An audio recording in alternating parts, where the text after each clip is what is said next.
పేదల జీవితాలకు భరోసా, వృద్ధులు, దివ్యాంగులు, ఇతర లబ్ధిదారుల ఆర్థిక భద్రత తమ బాధ్యతని సీఎం చంద్రబాబు స్పష్టం చేశారు. ప్రభుత్వ ఉద్యోగులు అంటే ప్రభుత్వంలో భాగమని, ప్రజలకు ఏ మంచి చేయాలన్నా వారే కీలకమన్నారు. అలాంటి వర్గానికి కూడా 1వ తేదీనే జీతాలు అందజేశామని తెలియజేశారు. ఉద్యోగులకు వేతనాలు, వృద్ధులు, సామాజిక పింఛన్లు 1వ తేదీనే పంపిణీ చేయడంపై సీఎం చంద్రబాబు ఉద్వేగానికి లోనయ్యారు. రాష్ట్ర వ్యాప్తంగా ఒక్కరోజునే దాదాపు 98% పింఛన్లు పంపిణీ చేయడం తనకు ఎంతో ఆనందాన్నిచ్చిందన్నారు. పెరిగిన పింఛన్ ఆ పేదల జీవితాలకు భరోసా కల్పిస్తోందని, వృద్ధులు, దివ్యాంగులు, ఇతర లబ్ధిదారుల ఆర్థిక భద్రత తమ బాధ్యత అని చంద్రబాబు స్పష్టం చేశారు. గురువారం ఒక్కరోజునే 2,737 కోట్ల రూపాయలు రాష్ట్ర వ్యాప్తంగా 64 లక్షల మందికి అందించడం విదితమే. ఈ కార్యక్రమంలో సీఎం చంద్రబాబు స్వయంగా పాల్గొనగా మంత్రులు, రాష్ట్ర వ్యాప్తంగా ఎమ్మెల్యేలు, పార్టీ నాయకులు పండుగ వాతావరణంలో పింఛన్ల పంపిణీ చేపట్టారు.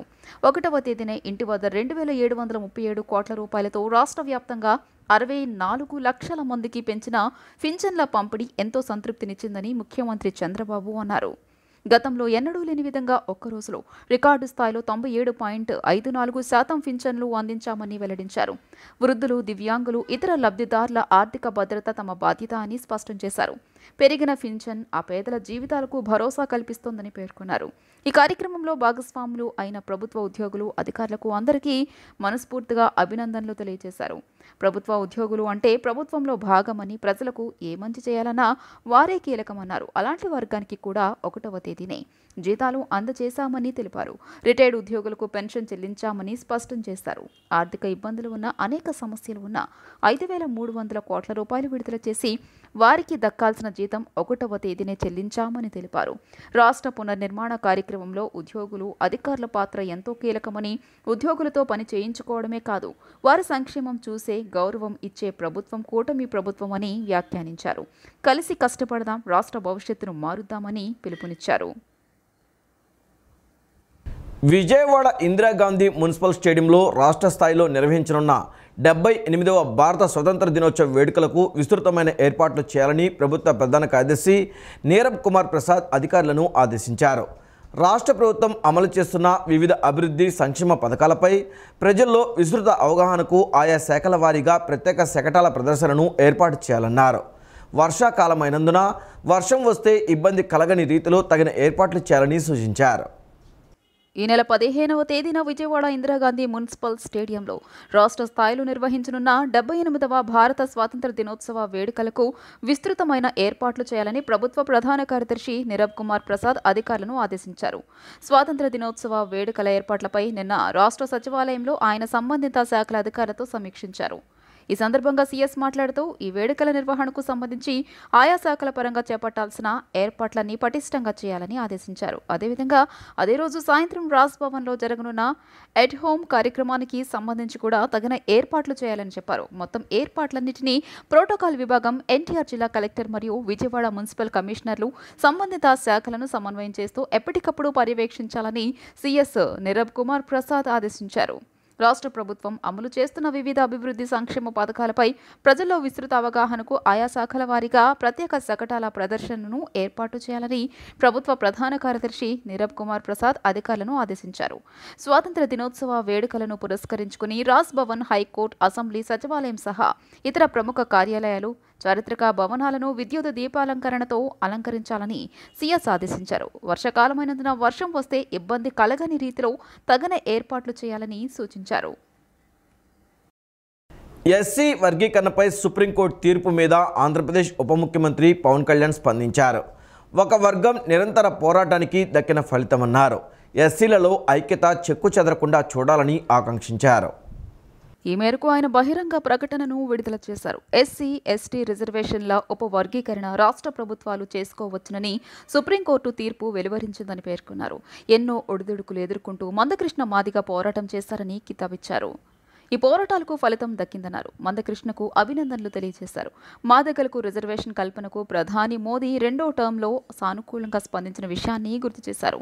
వర్గీకరణ ద్వారా సామాజిక న్యాయం జరుగుతుందని, అందరికీ సమాన అవకాశాలు కల్పించాలన్న లక్ష్యం నెరవేరుతుందని కేంద్ర ప్రభుత్వం ఈ ఏడాది ఫిబ్రవరిలో సుప్రీంకోర్టుకు తెలిపిందన్నారు. మోదీ ప్రభుత్వం గతంలో వర్గీకరణకు అనుకూలంగా నిర్ణయం తీసుకుంటే చంద్రబాబు ఉమ్మడి ఏపీకి సీఎంగా ఉన్నప్పుడు నిర్ణయం తీసుకున్నారని తెలియజేశారు. ఎస్సీ వర్గీకరణపై సుప్రీంకోర్టు ధర్మాసనం తీర్పును వ్యతిరేకిస్తున్నామని మాజీ ఎంపీ జీవి హర్షకుమార్ చెప్పారు. రాజ్యాంగబద్ధంగా చెల్లుబాటు కాని ఎస్సీ వర్గీకరణను సుప్రీంకోర్టు ధర్మాసనం ఎలా సమర్థిస్తుందని ప్రశ్నించారు.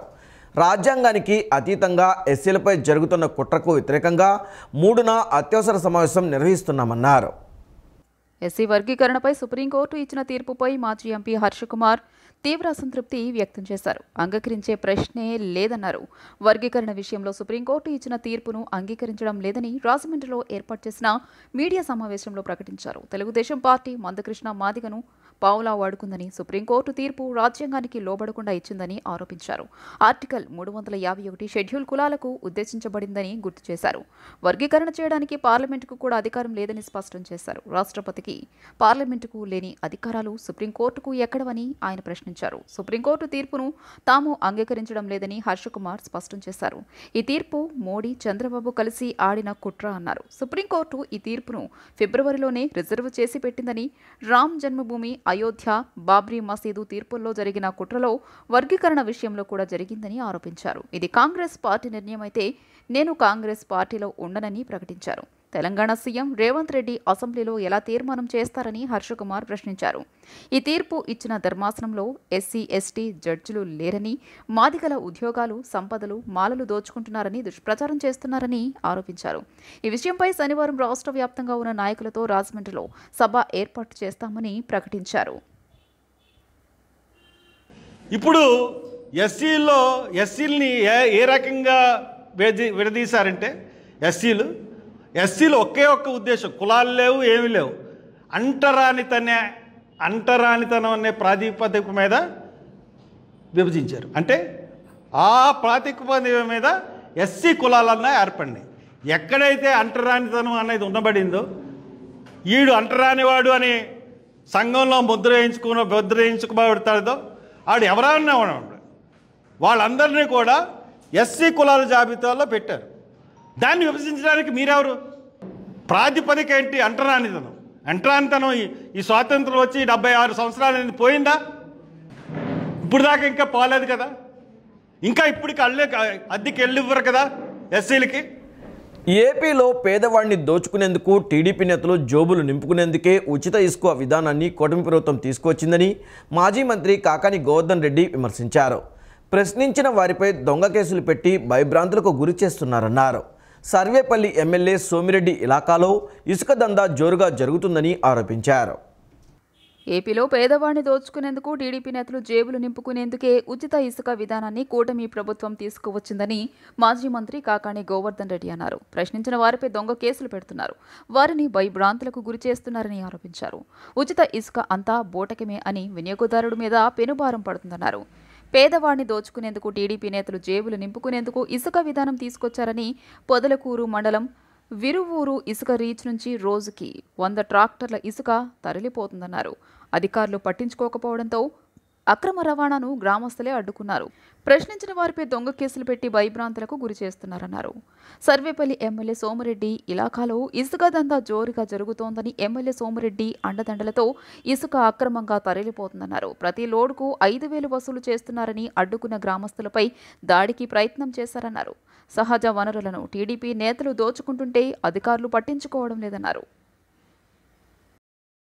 కేవలం తెలుగుదేశం పార్టీకి సంబంధించినటువంటి నాయకులు సొమ్ము చేసుకోవడానికి, పేదవాడిని దోచుకునేదానికి ఉచిత ఇసుక పథకాన్ని ప్రవేశపెట్టినట్టుగా మాకు అనిపిస్తుంది.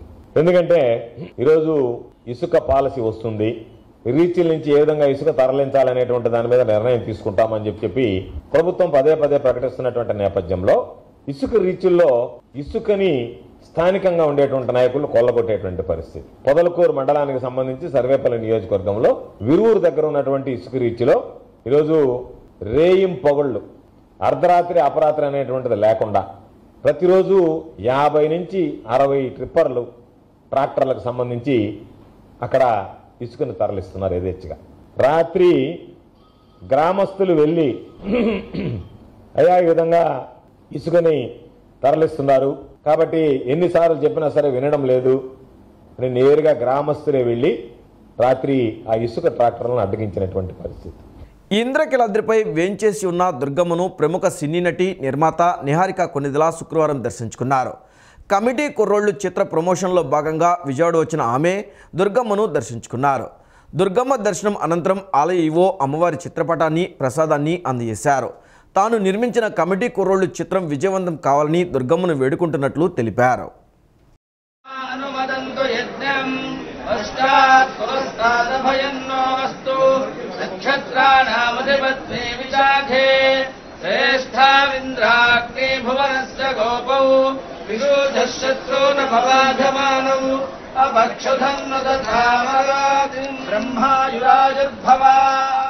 గన్నవరంలోని టీడీపీ కార్యాలయంపై దాడి కేసు దర్యాప్తులో పోలీసులు వేగవంతం పెంచారు. ఈ కేసులో 71వ ముద్దాయిగా ఉన్న వైఎస్ఆర్సీపీ నేత వల్లభనేని వంశీ అరెస్టుకు పోలీసులు రంగం సిద్ధం చేశారు. ఇప్పటికే 18 మందిని అరెస్ట్ చేశారు. ఆయన కుటుంబం హైదరాబాద్లో ఉందని తెలుసుకున్న పోలీసులు గురువారం 3 ప్రత్యేక బృందాలు అక్కడకు వెళ్లాయి. కృష్ణా జిల్లా గన్నవరం మాజీ ఎమ్మెల్యే వైఎస్ఆర్సీపీ నేత వల్లభనేని వంశీ అరెస్టుకు పోలీసులు రంగం సిద్ధం చేశారు. గన్నవరంలో తెలుగుదేశం పార్టీ కార్యాలయంపై దాడి కేసులో వంశీని 71వ ముద్దాయిగా పోలీసులు పేర్కొన్నారు. ఇప్పటికే ఈ కేసులో 18 మందిని అరెస్టు చేసిన విషయం తెలిసిందే. టీడీపీ కార్యాలయం దాడి కేసులో పోలీసులు వంశీ సహా పలువురు కీలక నిందితుల్ని వదిలేశారంటూ ఆ పార్టీ శ్రేణుల నుంచి విమర్శలు వెల్లువెత్తాయి. పైగా టీడీపీ పెద్దలు కూడా వంశీ గతంలో చేసిన వ్యాఖ్యలు 4 సంవత్సరాలుగా పార్టీ శ్రేణుల్ని వేధించడం, నియోజకవర్గంలో యువగళం పాదయాత్ర సందర్భంగా అక్రమ కేసులు పెట్టించడాన్ని తీవ్రంగా తీసుకున్నారు. ఈ నేపథ్యంలో వంశీని అరెస్టు చేయాలనే ఒత్తిడి పెరిగింది. కృష్ణా జిల్లా ఎస్పీగా ఇటీవల బాధ్యతలు చేపట్టిన గంగాధర్రావు ఈ వ్యవహారంపై ప్రత్యేక దృష్టి సారించారు. వంశీ కుటుంబం హైదరాబాద్లోనే నివసిస్తుండడం, ఎన్నికల ఫలితాల అనంతరం ఆయన కూడా అక్కడే ఉంటున్నట్లు తెలియడంతో పోలీసులు అరెస్టుకు కార్యాచరణ చేపట్టారు. గురువారం 3 ప్రత్యేక బృందాలు హైదరాబాద్ వెళ్లాయి. అయితే వంశీ ఇప్పటికే అమెరికా వెళ్లిపోయి ఉంటారనే ప్రచారం జోరుగా సాగుతోంది. సీఎం చంద్రబాబు శ్రీశైలం మడకశిర పర్యటనలో పోలీసులు వ్యవహరించిన తీరుపై ప్రభుత్వ పెద్దలు ఆగ్రహం వ్యక్తం చేసినట్లు సమాచారం. ఆ ప్రాంత సిపిఎం నేతలను అరెస్ట్ చేసిన ఘటనపై మంత్రి నారా లోకేష్ ఎక్స్ వేదికగా స్పందించారు. నేతలను అరెస్ట్ చేసినందుకు మన్నించాలని కోరారు. ఎస్సీ వర్గీకరణపై సుప్రీంకోర్టు తీర్పును స్వాగతిస్తున్నామని తాడికొండ నియోజకవర్గం మాజీ ఎమ్మెల్యే టీడీపీ రాష్ట్ర అధికార ప్రతినిధి ఉండవల్లి శ్రీదేవి తెలిపారు. సుప్రీంకోర్టు తీర్పుతో మాదిగల చిరకాల పోరాటానికి ఫలితం దక్కిందన్నారు. ఎస్సీ వర్గీకరణకు చంద్రబాబు ఎప్పుడూ సానుకూలంగానే వ్యవహరించారని, సామాజిక న్యాయం పాటించే పేటెంట్ హక్కు టీడీపీదేనని మరోసారి స్పష్టమైందన్నారు. కులాల మధ్య చిచ్చుపెట్టి జగన్ చలికాచుకున్నారని విమర్శించారు. మాదిగలను కేవలం తన ఓటు బ్యాంకుగానే జగన్ చూశారు తప్ప ఏనాడు వర్గీకరణపై మాట్లాడలేదన్నారు. వర్గీకరణ కోసం దశాబ్దాలుగా ఎదురుచూస్తున్న మాదిగలకు సుప్రీం తీర్పు ఎంతో సంతోషాన్నిచ్చిందన్నారు. ఇన్ని ఏళ్ల ఉద్యమ కాలంలో ఎంతోమంది అమరులయ్యారు. వారి అమరత్వానికి తగిన ఫలితం దక్కిందని ఉండవల్లి శ్రీదేవి అన్నారు. ఎస్సీ ఎస్టీ వర్గీకరణపై సుప్రీంకోర్టు తీర్పుని మేము స్వాగతిస్తున్నాం. సుప్రీంకోర్టు తీర్పుతో ఈరోజు మాదిగ జాతి పోరాటానికి ఫలితం లభించింది. ఈ మాదిగ జాతి పోరాటంలో చాలామంది కూడా అమరులయ్యారు. మాదిగ సహోదరులందరికీ ఎవరైతే అమరులయ్యారో వాళ్ళందరికీ కూడా నా ఘన నివాళి. ఈరోజు మరి సుప్రీంకోర్టు తీర్పును చూసి న్యాయం గెలిచింది అనే మాదిరిగా ఉంది. న్యాయం ధర్మం రెండు కూడా గెలిచినాయి. మాదిగ సహోదరులు మరి ఎంతో కాలంగా ఈ పోరాటాన్ని సాగించారు. దాదాపు 30 సంవత్సరాల పైన కూడా పోరాటం చేశారు. చాలామంది కూడా ఈ పోరాటాన్ని అణగొట్టాలని చాలా అడ్డంకులు కల్పించారు. కానీ ఈరోజు ఈ రాజ్యాంగ ఫలాలు మాదిగలకు అందినాయని కూడా నేను గర్వంగా చెప్తున్నా. ఎప్పుడూ సామాజిక న్యాయానికి సానుకూలంగా స్పందించేది తెలుగుదేశం పార్టీ. అది తెలుగుదేశం పార్టీ పేటెంట్ రైట్స్. దోమల ద్వారా వచ్చే వ్యాధుల నిర్మూలనే ప్రధాన ధ్యేయం కావాలన్న ప్రభుత్వ ఆదేశాలతో మున్సిపల్ మరియు వైద్య ఆరోగ్య శాఖ అధికారులు విజయవాడ వ్యాప్తంగా ర్యాలీలు నిర్వహించారు. ఇందులో భాగంగా దోమల ద్వారా వచ్చే వ్యాధులను అరికట్టడమే ధ్యేయమన్న నినాదాన్ని ప్రచారం చేస్తూ అవగాహన ర్యాలీలు నిర్వహించారు. మలేరియా, డెంగ్యూ లాంటి వ్యాధులను కలిగించే దోమల లార్వా నిర్మూలించేందుకు డ్రైనేజీల్లో ఆయిల్ స్ప్రే కార్యక్రమం నిర్వహిస్తూ నీరు నిలవ ఉన్న డ్రమ్ముల్లో అబౌట్ ద్రావణాన్ని స్ప్రే చేయించారు. మంచినీటి డ్రమ్ముల్లోనూ పూల కుండీల్లోనూ నీరు నిలవ ఉండకుండా చూడాలని ప్రజలకు అవగాహన కల్పించారు. ఈ కార్యక్రమంలో సచివాలయ సిబ్బంది, వైద్య ఆరోగ్య శాఖ సిబ్బంది, మలేరియా సిబ్బంది, ఇంజనీరింగ్ శాఖ సిబ్బంది తదితరులు పాల్గొన్నారు. మన ప్రభుత్వం ఇప్పుడు దోమలపై దండయాత్ర ఈ వర్షాకాల సీజన్లో వచ్చేటువంటి మలేరియా, డెంగ్యూ ఫీవరు ఇవి రాకోకుండా, టైఫాయిడ్ రాకోకుండా అవగాహన కార్యక్రమం ప్రతి వారం ఉదయం 5 గంటలకు స్టార్ట్ అవుతున్నామండి. 10:30-11 వరకు ప్రతి ఇంటి గుమ్మకి వెళ్ళి వాళ్ళకి అవగాహన చెప్పి నీరు నిల్వ ఉంచుకోవద్దు, మంచినీటిలో దోమ గుడ్డు పెట్టి మీకు డెంగ్యూ ఫీవర్లు వస్తాయి, దానివల్ల మరణాలే సంభవించవచ్చని వాళ్ళ ప్రజల్లో అవగాహన కార్యక్రమం ఈరోజు నిర్వహిస్తున్నామండి. మా సబ్ యూనిట్ ఆఫీసర్ గారు కానీ, మా పంచాయతీ సిబ్బంది కానీ, సచివాలయం సిబ్బంది కానీ, మున్సిపల్ సిబ్బంది కానీ ప్రతి ఒక్కరూ ఈ కార్యక్రమంలో పాల్గొంటున్నామండి. ఈరోజు ఈ కార్యక్రమం నిర్వహించినందుకు వీళ్ళందరికీ ధన్యవాదాలు. ఈ వార్తలు ఇంతటితో సమాప్తం. నమస్కారం.